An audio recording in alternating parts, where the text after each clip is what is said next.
Hello, and welcome to Wiki-On-Tape. Today, I will be reading about Rutherford B. Hayes. This recording was made on Tuesday, September 1, 2020 by Wiki-On-Tape v1.0.7. Let's get started.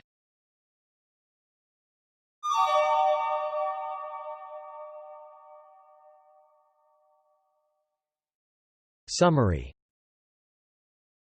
Rutherford Burkard Hayes (October 4, 1822 to January 17, 1893) was the 19th President of the United States from 1877 to 1881, after serving in the U.S. House of Representatives and as Governor of Ohio.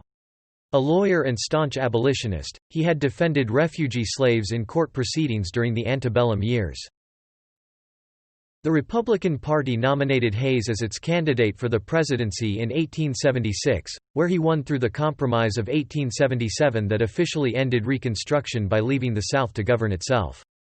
In office he withdrew military troops from the South, ending Army support for Republican state governments in the South and for the efforts of African American freedmen to establish their families as free citizens. Hayes promoted civil service reform, and attempted to reconcile the divisions left over from the Civil War of 1861–65 and the Reconstruction era of 1865–77. An attorney in Ohio, Hayes served as city solicitor of Cincinnati from 1858 to 1861. When the Civil War began, he left a fledgling political career to join the Union Army as an officer. Hayes was wounded 5 times, most seriously at the Battle of South Mountain in 1862. He earned a reputation for bravery in combat and was promoted to the rank of brevet major general. After the war, he served in Congress from 1865 to 1867 as a Republican. Hayes left Congress to run for governor of Ohio and was elected to 2 consecutive terms, from 1868 to 1872. Later he served a third 2-year term, from 1876 to 1877. In 1876 the Electoral College made Hayes president in one of the most contentious elections in U.S. history. He lost the popular vote to Democrat Samuel J. Tilden, but won an intensely disputed Electoral College vote after a congressional commission awarded him 20 contested electoral votes. There resulted the Compromise of 1877, in which the Democrats acquiesced to Hayes's election on the condition that he withdraw remaining U.S. troops protecting Republican officeholders in the South, thus officially ending the Reconstruction era. Hayes believed in meritocratic government and in equal treatment without regard to wealth, social standing or race. He ordered federal troops to guard federal buildings and in doing so restored order during the Great Railroad Strike of 1877. Hayes implemented modest civil service reforms that laid the groundwork for further reform in the 1880s and 1890s. He vetoed the Bland-Allison Act, 1878, which put silver money into circulation and raised nominal prices, insisting that maintenance of the gold standard was essential to economic recovery. Hayes's policy toward Western Indians anticipated the assimilationist program of the Dawes Act of 1887. Hayes kept his pledge not to run for re-election, retired to his home in Ohio, and became an advocate of social and educational reform. Biographer Ari Hugenboom said Hayes's greatest achievement was to restore popular faith in the presidency and to reverse the deterioration of executive power that had set in after Abraham Lincoln's assassination in 1865. Supporters have praised his commitment to civil service reform and to the defense of civil rights, but historians and scholars generally rank Hayes as an average or slightly below average president. Childhood and family history. Rutherford Burkard Hayes was born in Delaware, Ohio, on October 4, 1822, to Rutherford Hayes Jr. and Sophia Burkard. Hayes's father, a Vermont storekeeper, had taken the family to Ohio in 1817. He died 10 weeks before Rutherford's birth. Sophia took charge of the family, raising Hayes and his sister, Fanny, the only 2 of the 4 children to survive to adulthood. She never remarried, and Sophia's younger brother, Sardis Burkard, lived with the family for a time. He was always close to Hayes and became a father figure to him, contributing to his early education. Through each of his parents, Hayes was descended from New England colonists. His earliest immigrant ancestor came to Connecticut from Scotland in 1625. Hayes's great-grandfather Ezekiel Hayes was a militia captain in Connecticut in the American Revolutionary War, but Ezekiel's son, Hayes's grandfather, also named Rutherford, left his Brantford home during the war for the relative peace of Vermont. His mother's ancestors migrated to Vermont at a similar time. Most of his close relatives outside Ohio continued to live there. John Noyes, an uncle by marriage, had been his father's business partner in Vermont and was later elected to Congress. His first cousin, Mary Jane Meade, was the mother of sculptor Larkin Goldsmith Meade and architect William Rutherford Meade. John Humphrey Noyes, the founder of the Oneida community, was also a first cousin. Education and early law career. Hayes attended the common schools in Delaware, Ohio, and enrolled in 1836 at the Methodist Norwalk Seminary in Norwalk, Ohio. He did well at Norwalk, and the next year transferred to the Webb School, a preparatory school in Middletown, Connecticut, where he studied Latin and Ancient Greek. Returning to Ohio, he attended Kenyon College in Gambier in 1838. He enjoyed his time at Kenyon, and was successful scholastically. While there, he joined several student societies and became interested in Whig politics. His classmates included Stanley Matthews and John Selivergos Zakis. He graduated with highest honors in 1842 and addressed the class as its valedictorian. After briefly reading law in Columbus, Ohio, Hayes moved east to attend Harvard Law School in 1843. Graduating with an LL.B., he was admitted to the Ohio Bar in 1845 and opened his own law office in Lower Sandusky, now Fremont. Business was slow at first, but he gradually attracted clients and also represented his uncle Sardis in real estate litigation. In 1847 Hayes became ill with what his doctor thought was tuberculosis. Thinking a change in climate would help, he considered enlisting in the Mexican-American War, but on his doctor's advice instead visited family in New England. Returning from there, Hayes and his uncle Sardis made a long journey to Texas, where Hayes visited with Guy M. Bryan, a Kenyon classmate and distant relative. Business remained meager on his return to Lower Sandusky, and Hayes decided to move to Cincinnati. Cincinnati law practice and marriage. Hayes moved to Cincinnati in 1850, and opened a law office with John W. Herron, a lawyer from Chillicothe. Herron later joined a more established firm and Hayes formed a new partnership with William K. Rogers and Richard M. Corwin. He found business better in Cincinnati, and enjoyed its social attractions, joining the Cincinnati Literary Society and the Odd Fellows Club. He also attended the Episcopal Church in Cincinnati but did not become a member. Hayes courted his future wife, Lucy Webb, during his time there. His mother had encouraged him to get to know Lucy years earlier, but Hayes had believed she was too young and focused his attention on other women. 4 years later, Hayes began to spend more time with Lucy. They became engaged in 1851 and married on December 30, 1852, at Lucy's mother's house. Over the next 5 years, Lucy gave birth to 3 sons, Burkard Austin, 1853, Webb Cook, 1856, and Rutherford Platt, 1858. A Methodist, Lucy was a teetotaler and abolitionist. She influenced her husband's views on those issues, though he never formally joined her church. Hayes had begun his law practice dealing primarily with commercial issues but won greater prominence in Cincinnati as a criminal defense attorney, defending several people accused of murder. In one case, he used a form of the insanity defense that saved the accused from the gallows. She was instead confined to a mental institution. Hayes also defended slaves who had escaped and been accused under the Fugitive Slave Act of 1850. As Cincinnati was just across the Ohio River from Kentucky, a slave state, it was a destination for escaping slaves and many such cases were tried in its courts. A staunch abolitionist, Hayes found his work on behalf of fugitive slaves personally gratifying as well as politically useful, as it raised his profile in the newly formed Republican Party. His political reputation rose with his professional plaudits. Hayes declined a Republican nomination for a judgeship in 1856. 2 years later, some Republicans proposed Hayes to fill a vacancy on the bench and he considered accepting the appointment until the office of city solicitor also became vacant. The city council elected Hayes city solicitor to fill the vacancy, and voters elected him to a full 2-year term in April 1859 with a larger majority than other Republicans on the ticket. West Virginia and South Mountain. As the Southern states quickly began to secede after Lincoln's election to the presidency in 1860, Hayes was lukewarm about civil war to restore the Union. Considering that the two sides might be irreconcilable, he suggested that the Union, let them go. Though Ohio had voted for Lincoln in 1860, Cincinnati voters turned against the Republican Party after secession. Its residents included many from the South, and they voted for the Democrats and Know-Nothings, who combined to sweep the city elections in April 1861, ejecting Hayes from the city solicitor's office.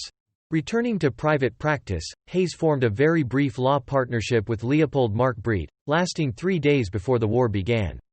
After the Confederates fired on Fort Sumter, Hayes resolved his doubts and joined a volunteer company composed of his literary society friends. That June, Governor William Dennison appointed several of the officers of the volunteer company to positions in the 23rd Regiment of Ohio Volunteer Infantry. Hayes was promoted to major, and his friend and college classmate Stanley Matthews was appointed lieutenant colonel. Joining the regiment as a private was another future president, William McKinley. After a month of training, Hayes and the 23rd Ohio set out for Western Virginia in July 1861 as a part of the Kanawha Division. They did not meet the enemy until September, when the regiment encountered Confederates at Carnifex Ferry in present-day West Virginia and drove them back. In November, Hayes was promoted to lieutenant colonel, Matthews having been promoted to colonel of another regiment, and led his troops deeper into Western Virginia, where they entered winter quarters. The division resumed its advance the following spring, and Hayes led several raids against the rebel forces, on one of which he sustained a minor injury to his knee. That September, Hayes's regiment was called east to reinforce General John Pope's Army of Virginia at the Second Battle of Bull Run. Hayes and his troops did not arrive in time for the battle, but joined the Army of the Potomac as it hurried north to cut off Robert E. Lee's Army of Northern Virginia, which was advancing into Maryland.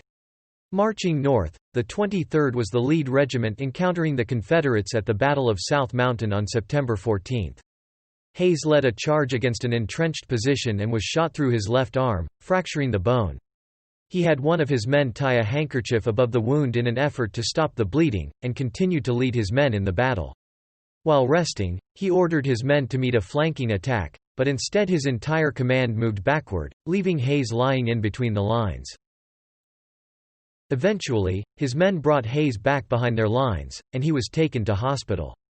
The regiment continued on to Antietam, but Hayes was out of action for the rest of the campaign. In October, he was promoted to colonel and assigned to command of the 1st Brigade of the Kanawha Division as a brevet brigadier general. Army of the Shenandoah. The division spent the following winter and spring near Charleston, Virginia, present-day West Virginia, out of contact with the enemy. Hayes saw little action until July 1863, when the division skirmished with John Hunt Morgan's cavalry at the Battle of Buffington Island. Returning to Charleston for the rest of the summer, Hayes spent the fall encouraging the men of the 23rd Ohio to re-enlist, and many did. In 1864, the Army command structure in West Virginia was reorganized, and Hayes's division was assigned to George Crook's Army of West Virginia. Advancing into southwestern Virginia, they destroyed Confederate salt and lead mines there.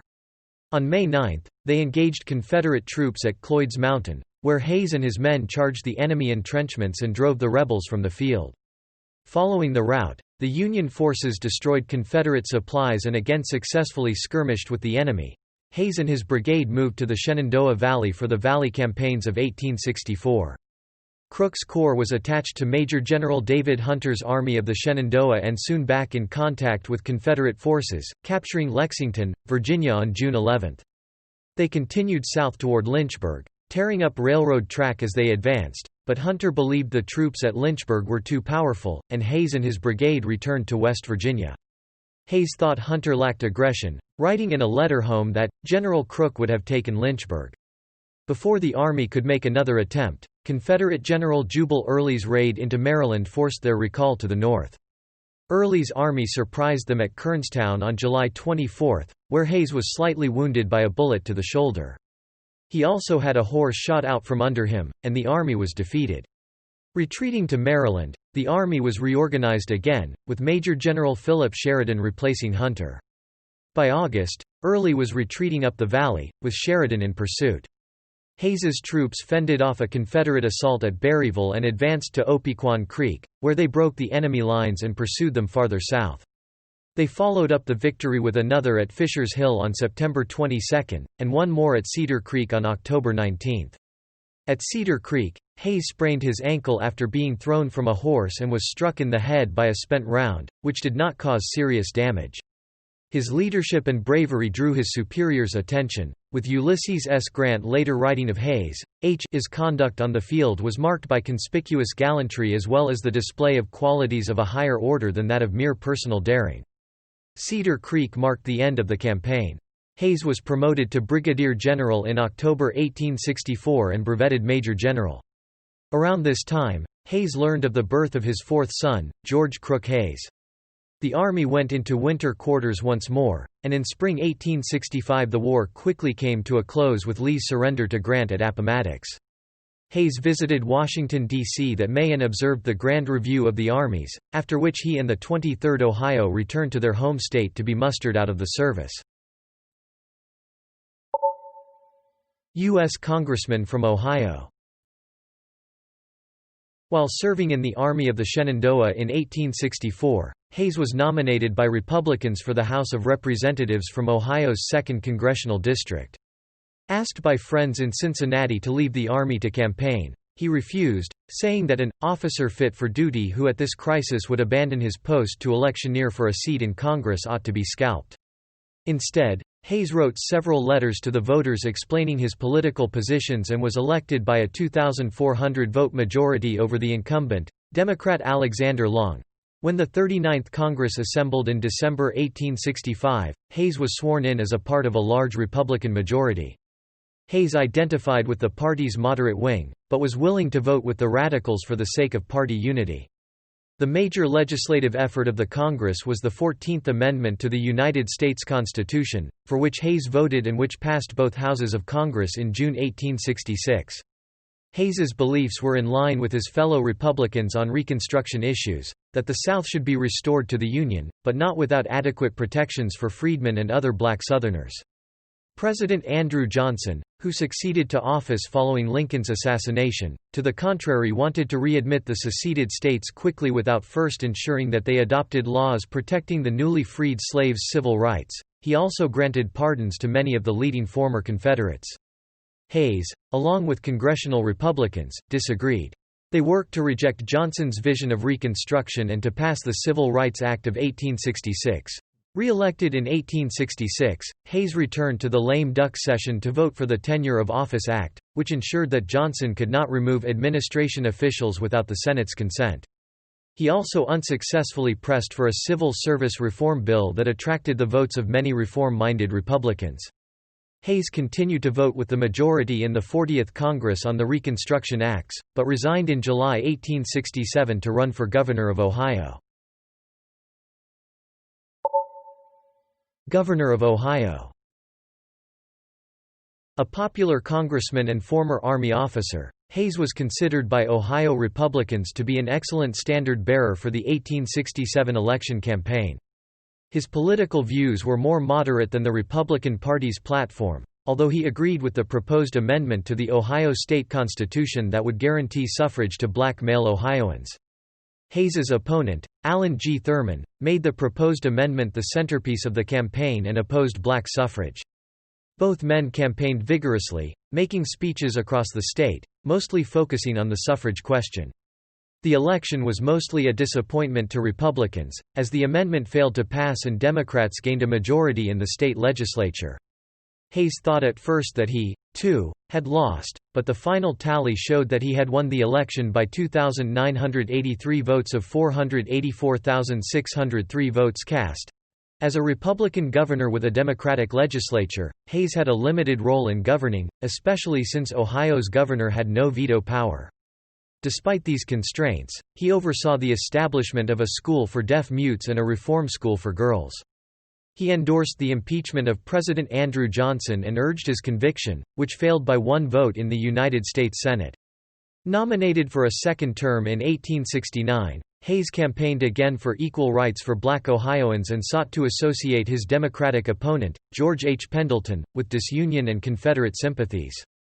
Hayes was re-elected with an increased majority, and the Republicans took the legislature, ensuring Ohio's ratification of the 15th Amendment to the United States Constitution, which guaranteed black male suffrage. With a Republican legislature, Hayes's second term was more enjoyable. Suffrage was expanded and a state agricultural and mechanical college, later to become the Ohio State University, established. He also proposed a reduction in state taxes and reform of the state prison system. Choosing not to seek re-election, Hayes looked forward to retiring from politics in 1872. Private life and return to politics. As Hayes prepared to leave office, several delegations of reform-minded Republicans urged him to run for United States Senate against the incumbent Republican, John Sherman. Hayes declined, preferring to preserve party unity and retire to private life. He especially looked forward to spending time with his children, two of whom, daughter Fanny and son Scott, had been born in the past 5 years. Initially, Hayes tried to promote railway extensions to his hometown, Fremont. He also managed some real estate he had acquired in Duluth, Minnesota. Not entirely removed from politics, Hayes held out some hope of a cabinet appointment, but was disappointed to receive only an appointment as Assistant U.S. Treasurer at Cincinnati, which he turned down. He agreed to be nominated for his old House seat in 1872 but was not disappointed when he lost the election to Henry B. Banning, a fellow Kenyon College alumnus. In 1873, Lucy gave birth to another son, Manning Force Hayes. That same year, the Panic of 1873 hurt business prospects across the nation, including Hayes's. His uncle Sardis Burkard died that year, and the Hayes family moved into Spiegel Grove, the grand house Burkard had built with them in mind. That year Hayes announced his uncle's bequest of $50,000 in assets to endow a public library for Fremont, to be called the Burkard Library. It opened in 1874 on Front Street, and a new building was completed and opened in 1878 in Fort Stephenson State Park. This site was per the terms of the bequest. Hayes served as chairman of the library's board of trustees until his death. Hayes hoped to stay out of politics in order to pay off the debts he had incurred during the Panic, but when the Republican State Convention nominated him for governor in 1875, he accepted. His campaign against Democratic nominee William Allen focused primarily on Protestant fears about the possibility of state aid to Catholic schools. Hayes was against such funding and, while not known to be personally anti-Catholic, he allowed anti-Catholic fervor to contribute to the enthusiasm for his candidacy. The campaign was a success, and on 12 October 1875 Hayes was returned to the governorship by a 5,544 vote majority. The first person to earn a third term as governor of Ohio, Hayes reduced the state debt, re-established the Board of Charities, and repealed the Geoghegan Bill, which had allowed for the appointment of Catholic priests to schools and penitentiaries. Republican nomination and campaign against Tilden. Hayes's success in Ohio immediately elevated him to the top ranks of Republican politicians under consideration for the presidency in 1876. The Ohio delegation to the 1876 Republican National Convention was united behind him, and Senator John Sherman did all in his power to get Hayes the nomination. In June 1876, the convention assembled with James G. Blaine of Maine as the favorite. Blaine started with a significant lead in the delegate count, but could not muster a majority. As he failed to gain votes, the delegates looked elsewhere for a nominee and settled on Hayes on the seventh ballot. The convention selected Representative William A. Wheeler from New York for vice president, a man about whom Hayes had recently asked, "I am ashamed to say, who is Wheeler?" The Democratic nominee was Samuel J. Tilden, the governor of New York. Tilden was considered a formidable adversary who, like Hayes, had a reputation for honesty. Also like Hayes, Tilden was a hard money man and supported civil service reform. In accordance with the custom of the time, the campaign was conducted by surrogates, with Hayes and Tilden remaining in their respective hometowns. The poor economic conditions made the party in power unpopular and made Hayes suspect he would lose the election. Both candidates concentrated on the swing states of New York and Indiana, as well as the three southern states, Louisiana, South Carolina, and Florida, Where Reconstruction Republican governments still barely ruled, amid recurring political violence, including widespread efforts to suppress freedmen voting. The Republicans emphasized the danger of letting Democrats run the nation so soon after Southern Democrats had provoked the Civil War and, to a lesser extent, the danger a Democratic administration would pose to the recently won civil rights of Southern blacks. Democrats, for their part, trumpeted Tilden's record of reform and contrasted it with the corruption of the incumbent Grant administration. As the returns were tallied on Election Day, it was clear that the race was close. Democrats had carried most of the South, as well as New York, Indiana, Connecticut, and New Jersey. In the Northeast, an increasing number of immigrants and their descendants voted Democratic. Although Tilden won the popular vote and claimed 184 electoral votes, Republican leaders challenged the results and charged Democrats with fraud and voter suppression of blacks, who would otherwise have voted Republican, in Florida, Louisiana, and South Carolina. Republicans realized that if they held the three disputed unredeemed Southern states together with some of the Western states, they would emerge with an electoral college majority. Disputed electoral votes. On November 11, 3 days after Election Day, Tilden appeared to have won 184 electoral votes, one short of a majority. Hayes appeared to have 166, with the 19 votes of Florida, Louisiana, and South Carolina still in doubt. Republicans and Democrats each claimed victory in the three latter states, but the results in those states were rendered uncertain because of fraud by both parties. To further complicate matters, one of the three electors from Oregon, a state Hayes had won, was disqualified, reducing Hayes's total to 165, and raising the disputed votes to 20. If Hayes was not awarded all 20 disputed votes, Tilden would be elected president. There was considerable debate about which person or House of Congress was authorized to decide between the competing slates of electors, with the Republican Senate and the Democratic House each claiming priority. By January 1877, with the question still unresolved, Congress and President Grant agreed to submit the matter to a bipartisan electoral commission, which would be authorized to determine the fate of the disputed electoral votes. The commission was to be made up of 5 representatives, 5 senators, and 5 Supreme Court justices. To ensure partisan balance, there would be 7 Democrats and 7 Republicans, with Justice David Davis, an independent respected by both parties, as the 15th member. The balance was upset when Democrats in the Illinois legislature elected Davis to the Senate, hoping to sway his vote. Davis disappointed Democrats by refusing to serve on the commission because of his election to the Senate. As all the remaining justices were Republicans, Justice Joseph P. Bradley, believed to be the most independent-minded of them, was selected to take Davis's place on the commission. The commission met in February and the 8 Republicans voted to award all 20 electoral votes to Hayes. Democrats, outraged by the result, attempted a filibuster to prevent Congress from accepting the commission's findings. As Inauguration Day neared, Republican and Democratic congressional leaders met at Wormley's Hotel in Washington to negotiate a compromise. Republicans promised concessions in exchange for Democratic acquiescence to the committee's decision. The main concession Hayes promised was the withdrawal of federal troops from the South and an acceptance of the election of Democratic governments in the remaining, unredeemed, Southern states. The Democrats agreed, and on March 2, the filibuster was ended. Hayes was elected, but Reconstruction was finished, and freedmen were left at the mercy of white Democrats who did not intend to preserve their rights. On April 3, Hayes ordered Secretary of War George W. McCrary to withdraw federal troops stationed at the South Carolina State House to their barracks. On April 20, he ordered McCrary to send the federal troops stationed at New Orleans's St. Louis Hotel to Jackson Barracks.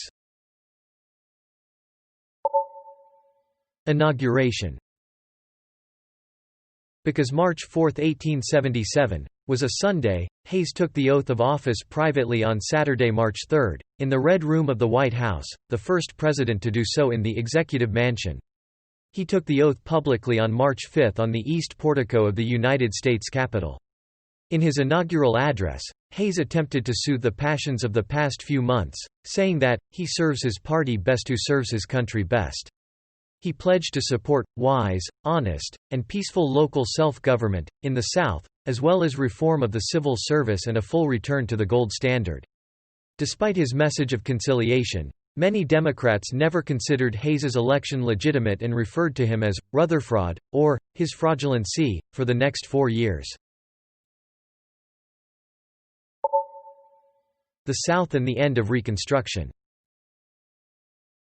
Hayes had firmly supported Republican Reconstruction policies throughout his career, but the first major act of his presidency was an end to Reconstruction and the return of the South to home rule. Even without the conditions of the Wormley's Hotel Agreement, Hayes would have been hard-pressed to continue his predecessor's policies. The House of Representatives in the 45th Congress was controlled by a majority of Democrats, and they refused to appropriate enough funds for the Army to continue to garrison the South. Even among Republicans, devotion to continued military reconstruction was fading in the face of persistent Southern insurgency and violence. Only 2 states were still under Reconstruction sway when Hayes assumed the presidency and, without troops to enforce the voting rights laws, these soon fell to Democratic control. Hayes's later attempts to protect the rights of Southern blacks were ineffective, as were his attempts to rebuild Republican strength in the South. He did, however, defeat Congress's efforts to curtail federal power to monitor federal elections. Democrats in Congress passed an Army appropriation bill in 1879 with a rider that repealed the Enforcement Acts, which had been used to suppress the Ku Klux Klan.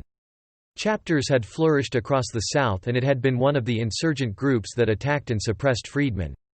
Those acts, passed during Reconstruction, made it a crime to prevent someone from voting because of his race. Other paramilitary groups, such as the Red Shirts in the Carolinas, however, had intimidated freedmen and suppressed the vote. Hayes was determined to preserve the law protecting black voters, and vetoed the appropriation. The Democrats did not have enough votes to override the veto, but they passed a new bill with the same rider. Hayes vetoed that bill too, and the process was repeated 3 times more. Finally, Hayes signed an appropriation without the offensive rider, but Congress refused to pass another bill to fund federal marshals, who were vital to the enforcement of the Enforcement Acts. The election laws remained in effect, but the funds to enforce them were curtailed for the time being. Hayes tried to reconcile the social mores of the South with the recently passed civil rights laws by distributing patronage among Southern Democrats. "My task was to wipe out the color line, to abolish sectionalism, to end the war and bring peace," he wrote in his diary. "To do this, I was ready to resort to unusual measures and to risk my own standing and reputation within my party and the country." All his efforts were in vain. Hayes failed to persuade the South to accept legal racial equality or to convince Congress to appropriate funds to enforce the civil rights laws. Civil service reform. Hayes took office determined to reform the system of civil service appointments, which had been based on the spoils system since Andrew Jackson's presidency. Instead of giving federal jobs to political supporters, Hayes wished to award them by merit according to an examination that all applicants would take. Hayes's call for reform immediately brought him into conflict with the stalwart, or pro-spoils, branch of the Republican Party. Senators of both parties were accustomed to being consulted about political appointments and turned against Hayes. Foremost among his enemies was New York Senator Roscoe Conkling, who fought Hayes's reform efforts at every turn. To show his commitment to reform, Hayes appointed one of the best-known advocates of reform, Carl Schurz, to be Secretary of the Interior and asked Schurz and Secretary of State William M. Evarts to lead a special cabinet committee charged with drawing up new rules for federal appointments. Treasury Secretary John Sherman ordered John Jay to investigate the New York Custom House, which was stacked with Conkling's spoilsmen. Jay's report suggested that the New York Custom House was so overstaffed with political appointees that 20% of the employees were expendable. Although he could not convince Congress to prohibit the spoils system, Hayes issued an executive order that forbade federal office holders from being required to make campaign contributions or otherwise taking part in party politics. Chester A. Arthur, the collector of the Port of New York, and his subordinates Alonzo B. Cornell and George H. Sharp, all Conkling supporters, refused to obey the order. In September 1877, Hayes demanded their resignations, which they refused to give. He submitted appointments of Theodore Roosevelt Sr., L. Bradford Prince, and Edwin Merritt, all supporters of Evarts, Conkling's New York rival, to the Senate for confirmation as their replacements. The Senate's Commerce Committee, chaired by Conkling, voted unanimously to reject the nominees. The full Senate rejected Roosevelt and Prince by a vote of 31 to 25, and confirmed Merritt only because Sharp's term had expired. Hayes was forced to wait until July 1878, when he fired Arthur and Cornell during a congressional recess and replaced them with recess appointments of Merritt and Silas W. Burt, respectively. Conkling opposed confirmation of the appointees when the Senate reconvened in February 1879, but Merritt was approved by a vote of 31 to 25 and Burt by 31 to 19, giving Hayes his most significant civil service reform victory.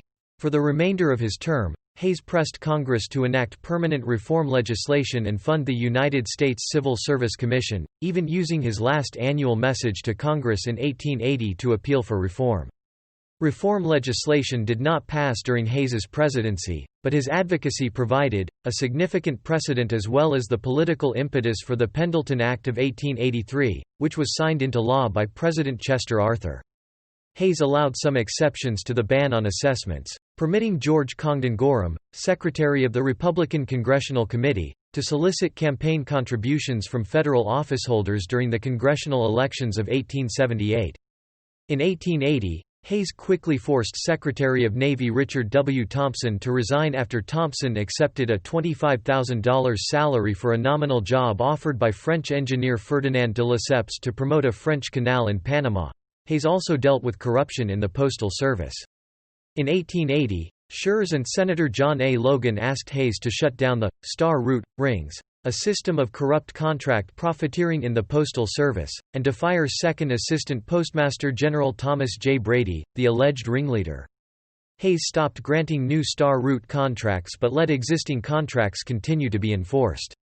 Democrats accused him of delaying proper investigation so as not to damage Republicans' chances in the 1880 elections but did not press the issue in their campaign literature, as members of both parties were implicated in the corruption.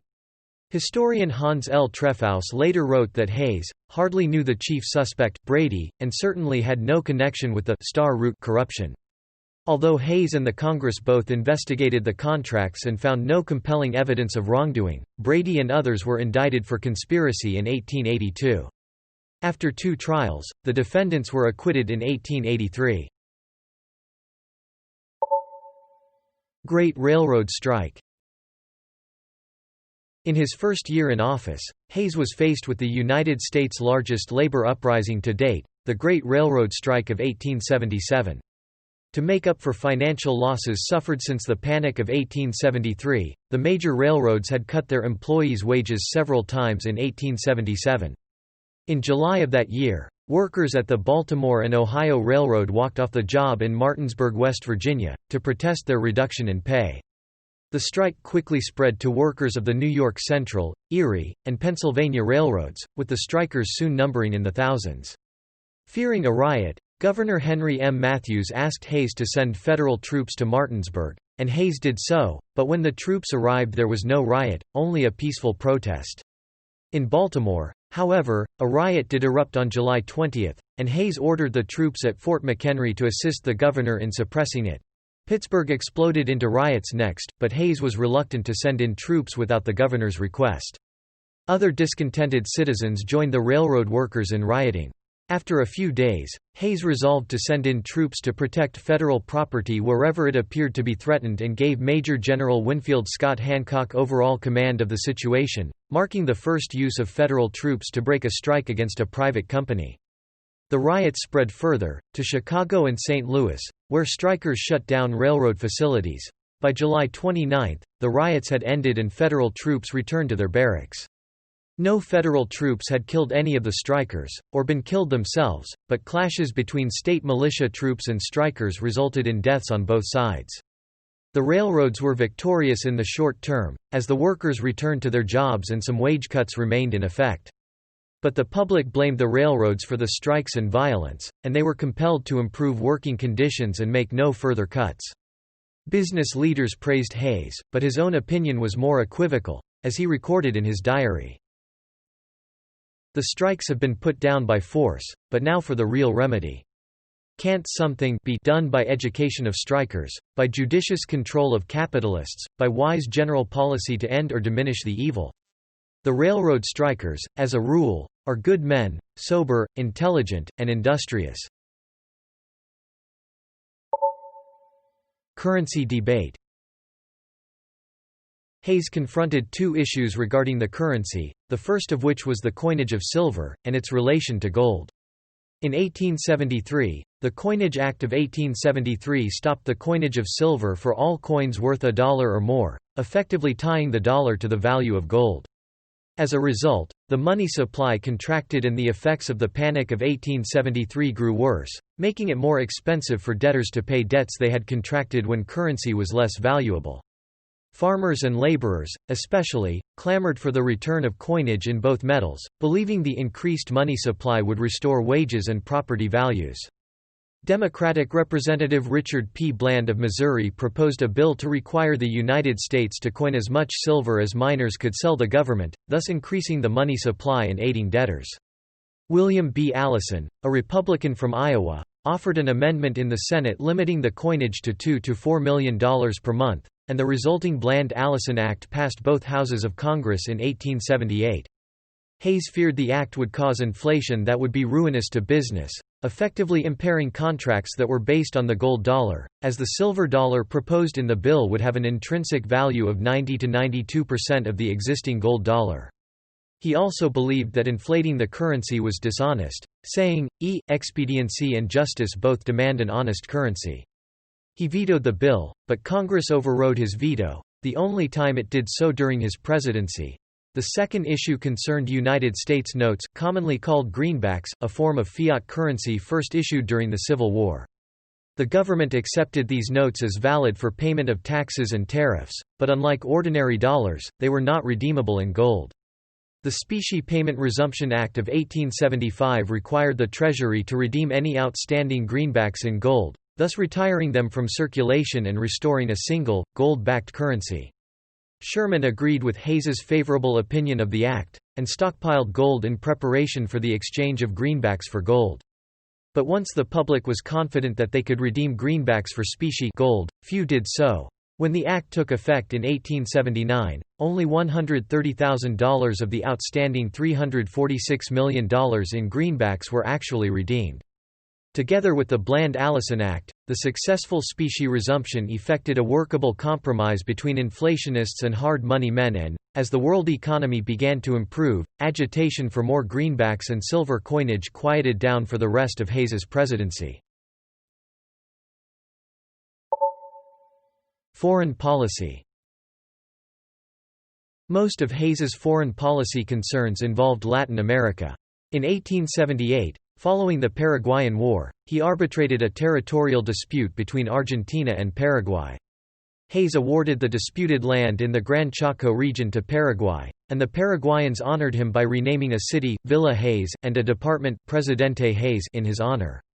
Hayes became concerned over the plans of Ferdinand de Lesseps, the builder of the Suez Canal, to construct a canal across the Isthmus of Panama, then part of Colombia. Worried about a repetition of French adventurism in Mexico, Hayes interpreted the Monroe Doctrine firmly. In a message to Congress, Hayes explained his opinion on the canal: "The policy of this country is a canal under American control.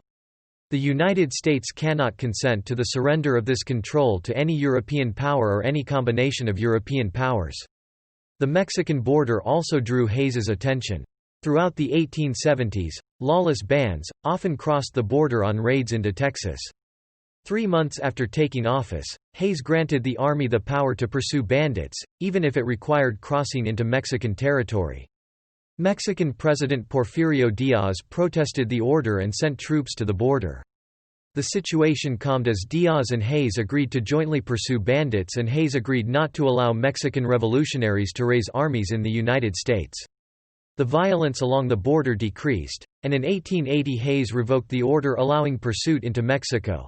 Outside the Western Hemisphere, Hayes's biggest foreign policy concern dealt with China. In 1868 the Senate had ratified the Burlingame Treaty with China, allowing an unrestricted flow of Chinese immigrants into the United States. As the economy soured after the Panic of 1873, Chinese immigrants were blamed in the American West for depressing workmen's wages. During the Great Railroad Strike of 1877, anti-Chinese riots broke out in San Francisco, and a third party, the Workingman's Party, formed with an emphasis on stopping Chinese immigration. In response, Congress passed a Chinese Exclusion Act in 1879, abrogating the 1868 treaty. Hayes vetoed the bill, believing that the United States should not abrogate treaties without negotiation. The veto drew praise from Eastern liberals, but Hayes was bitterly denounced in the West. In the subsequent furor, Democrats in the House of Representatives attempted to impeach him, but narrowly failed when Republicans prevented a quorum by refusing to vote. After the veto, Assistant Secretary of State Frederick W. Seward suggested that the countries work together to reduce immigration, and he and James Burrell Angel negotiated with the Chinese to do so. Congress passed a new law to that effect, the Chinese Exclusion Act of 1882, after Hayes had left office. Indian policy. Interior Secretary Carl Schurz carried out Hayes's American Indian policy, beginning with preventing the War Department from taking over the Bureau of Indian Affairs. Hayes and Schurz carried out a policy that included assimilation into white culture, educational training, and dividing Indian land into individual household allotments. Hayes believed his policies would lead to self-sufficiency and peace between Indians and whites. The allotment system under the Dawes Act, later signed by President Cleveland in 1887, was favored by liberal reformers at the time, including Schurz, but instead proved detrimental to American Indians. They lost much of their land through sales of what the government classified as surplus lands, and more to unscrupulous white speculators who tried to get the Indians to sell their allotments. Hayes and Schurz reformed the Bureau of Indian Affairs to reduce fraud and gave Indians responsibility for policing their reservations, but they were generally understaffed. Hayes dealt with several conflicts with Indian tribes. The Nez Perce, led by Chief Joseph, began an uprising in June 1877 when Major General Oliver O. Howard ordered them to move to a reservation. Howard's men defeated the Nez Perce in battle, and the tribe began a 1,700-mile retreat to Canada. In October, after a decisive battle at Bear Paw, Montana, Chief Joseph surrendered and William T. Sherman ordered the tribe transported to Indian Territory in Kansas, where they were forced to remain until 1885. The Nez Perce War was not the last conflict in the West, as the Bannock rose up in spring 1878 in Idaho and raided nearby settlements before being defeated by Howard's army in July. War with the Ute tribe broke out in Colorado in 1879 when some Ute killed Indian agent Nathan Meeker, who had been attempting to convert them to Christianity. The subsequent White River War ended when Schurz negotiated peace with the Ute and prevented white settlers from taking revenge for Meeker's death. Hayes also became involved in resolving the removal of the Ponca tribe from Nebraska to Indian Territory, present-day Oklahoma, because of a misunderstanding during the Grant administration. The tribe's problems came to Hayes's attention after its chief, Standing Bear, filed a lawsuit to contest Schurz's demand that they stay in Indian Territory. Overruling Schurz, Hayes set up a commission in 1880 that ruled the Ponca were free to return to their home territory in Nebraska or stay on their reservation in Indian Territory. The Ponca were awarded compensation for their land rights, which had been previously granted to the Sioux. In a message to Congress in February 1881, Hayes insisted he would give to these injured people that measure of redress which is required alike by justice and by humanity. Great Western Tour of 1880. In 1880, Hayes embarked on a 71-day tour of the American West, becoming the second sitting president to travel west of the Rocky Mountains. Hayes's immediate predecessor, Ulysses Grant, visited Utah in 1875. Hayes's traveling party included his wife and William T. Sherman, who helped organize the trip. Hayes began his trip in September 1880, departing from Chicago on the Transcontinental Railroad. He journeyed across the continent, ultimately arriving in California, stopping first in Wyoming and then Utah and Nevada, reaching Sacramento and San Francisco. By railroad and stagecoach, the party traveled north to Oregon, arriving in Portland, and from there to Vancouver, Washington. Going by steamship, they visited Seattle, and then returned to San Francisco. Hayes then toured several southwestern states before returning to Ohio in November, in time to cast a vote in the 1880 presidential election. Hayes's White House. Hayes and his wife Lucy were known for their policy of keeping an alcohol-free White House, giving rise to her nickname, Lemonade Lucy. The first reception at the Hayes White House included wine, but Hayes was dismayed at drunken behavior at receptions hosted by ambassadors around Washington, leading him to follow his wife's temperance leanings. Alcohol was not served again in the Hayes White House.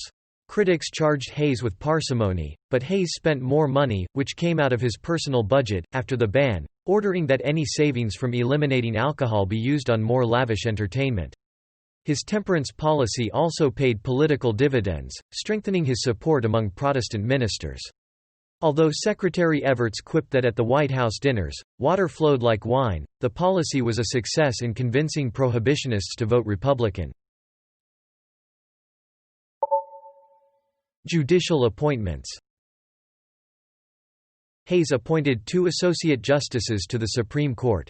The first vacancy occurred when David Davis resigned to enter the Senate during the election controversy of 1876. On taking office, Hayes appointed John Marshall Harlan to the seat. A former candidate for governor of Kentucky, Harlan had been Benjamin Bristow's campaign manager at the 1876 Republican Convention, and Hayes had earlier considered him for Attorney General. Hayes submitted the nomination in October 1877, but it aroused some dissent in the Senate because of Harlan's limited experience in public office. Harlan was nonetheless confirmed and served on the court for 34 years, voting usually in the minority for aggressive enforcement of the civil rights laws. In 1880, a second seat became vacant upon the resignation of Justice William Strong. Hayes nominated William Burnham Woods, a carpetbagger Republican Circuit Court judge from Alabama. Woods served 6 years on the court, ultimately proving a disappointment to Hayes as he interpreted the Constitution in a manner more similar to that of Southern Democrats than to Hayes's own preferences. Hayes unsuccessfully attempted to fill a third vacancy in 1881. Justice Noah Haynes Swain resigned with the expectation that Hayes would fill his seat by appointing Stanley Matthews, a friend of both men. Many senators objected to the appointment, believing that Matthews was too close to corporate and railroad interests, especially those of Jay Gould, and the Senate adjourned without voting on the nomination. The following year, when James A. Garfield entered the White House, he resubmitted Matthews' nomination to the Senate, which this time confirmed Matthews by 1 vote, 24-23.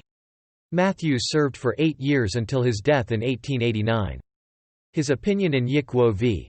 Hopkins in 1886 advanced his and Hayes's views on the protection of ethnic minorities' rights.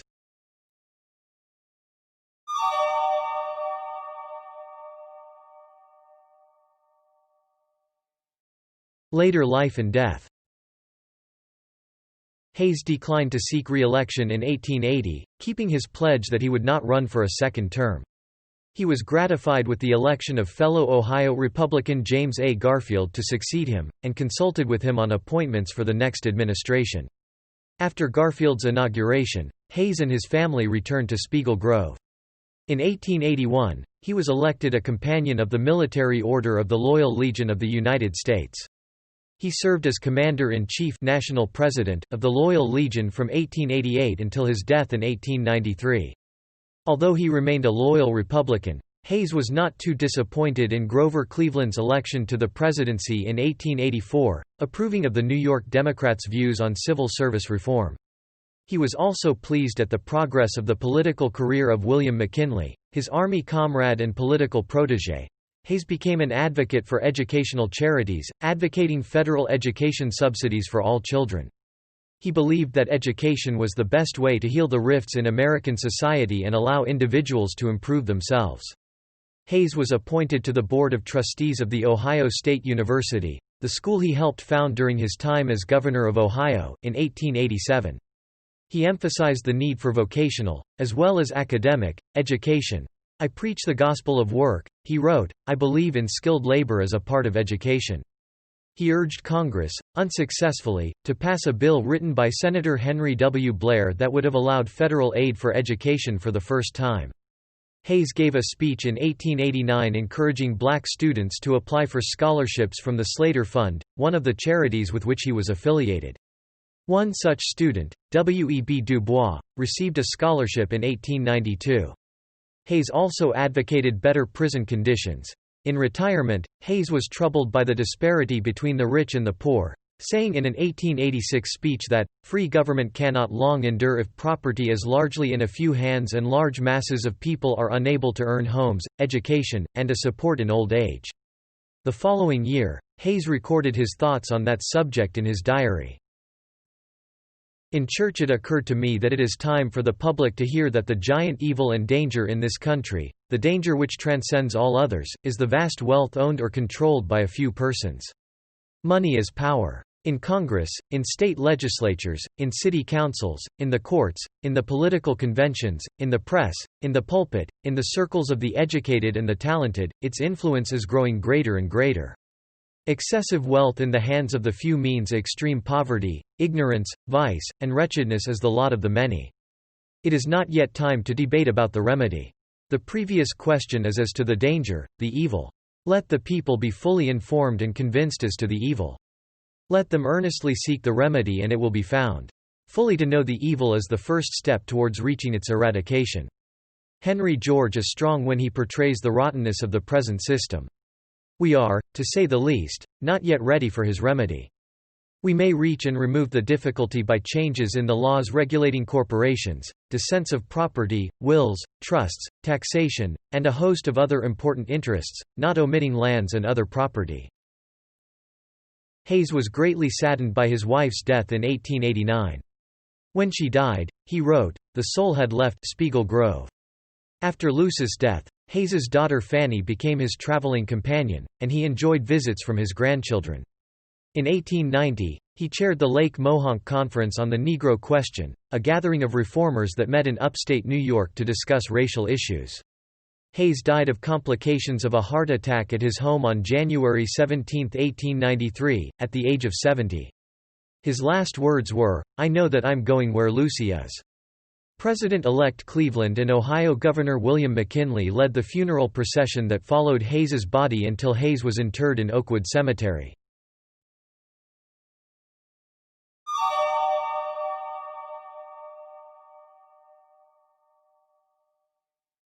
Legacy and honors. Following the donation of his home to the state of Ohio for the Spiegel Grove State Park, he was reinterred there in 1915. The next year the Hayes Commemorative Library and Museum, the country's first presidential library, opened on the site, funded by contributions from the state of Ohio and Hayes's family.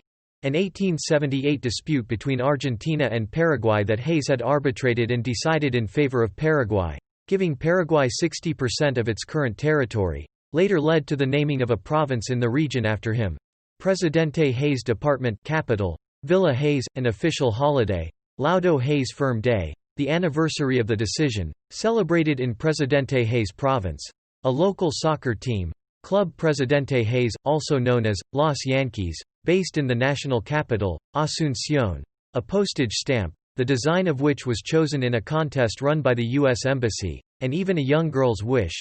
A girl who came out of a coma got her fondest wish, a trip to the Hayes Presidential Center in Fremont, Ohio. Also named for Hayes as Hayes County, Nebraska.